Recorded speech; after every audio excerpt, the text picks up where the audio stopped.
Total for you തട്ടിപ്പ് കേസിലെ പ്രതി ശബരിനാഥിനെതിരെ വീണ്ടും കേസ്. തിരുവനന്തപുരം സ്വദേശിയായ അഭിഭാഷകനിൽ നിന്ന് 34 ലക്ഷം രൂപ തട്ടിയെടുത്തതിനാണ് വഞ്ചിയൂർ പോലീസ് കേസെടുത്തത്.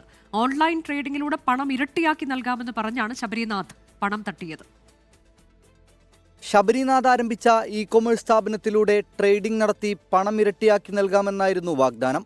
വഞ്ചിയൂർ സ്വദേശിയായ അഭിഭാഷകൻ നൽകിയത് 34,33,000 രൂപ. നിരവധി തവണ പണം മടക്കി നൽകാൻ ആവശ്യപ്പെട്ടെങ്കിലും ശബരിനാഥ് തയ്യാറായില്ല. തുടർന്നാണ് വഞ്ചിയൂർ പോലീസിൽ അഭിഭാഷകൻ പരാതി നൽകിയത്. പരാതിയെ തുടർന്ന് കേസെടുത്തു. ടോട്ടൽ ഫോർ യു എന്ന പണമിടപാട് സ്ഥാപനത്തിലൂടെ ഇയാൾ കോടികൾ നിക്ഷേപമായി സ്വീകരിച്ച് തട്ടിപ്പ് നടത്തിയ കേസുകളിൽ ഇപ്പോഴും നടപടി നേരിടുകയാണ്. 2 വർഷം കൊണ്ട് ടോട്ടൽ ഫോർ യു എന്ന സ്ഥാപനം 200 കോടി രൂപ സമാഹരിച്ചെന്ന് പോലീസ് അന്ന് കണ്ടെത്തിയിരുന്നു. അന്വേഷണത്തിനിടെ ഒളിവിൽ പോയ ശബരിനാഥിനെ തമിഴ്നാട്ടിൽ നിന്നാണ് പോലീസ് പിടികൂടിയത്.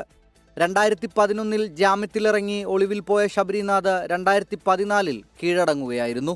24 തിരുവനന്തപുരം. ലോകത്തെവിടെയായാലും ഏത് സമയത്തും 24 വാർത്തകളും ഓഗ്മെന്റഡ് റിയാലിറ്റി പാക്കേജുകളും എക്സ്പ്ലെയിനറുകളും വിശദമായി കാണാൻ ഞങ്ങളുടെ യൂട്യൂബ് ചാനൽ നിങ്ങൾക്ക് സബ്സ്ക്രൈബ് ചെയ്യാം.